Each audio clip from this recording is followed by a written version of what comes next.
एका IAS महिला अधिकाऱ्याशी गिरीश महाजनांचं बोलणं झालं.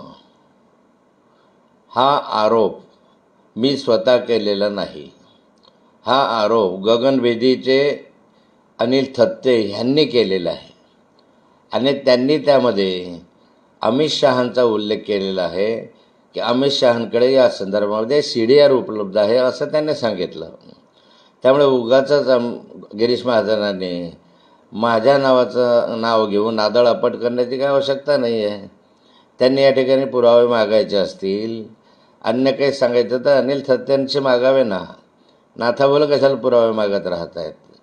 आणि त्यामध्ये अनिल थत्तेंचं जे आहे तर त्यात तथ्य आहे की नाही तथ्य आहे हे तुम्ही शोधा. अन्यथा अनिल थत्तेंवर काही कार्यवाही करायची असेल तर ते तुम्ही करा.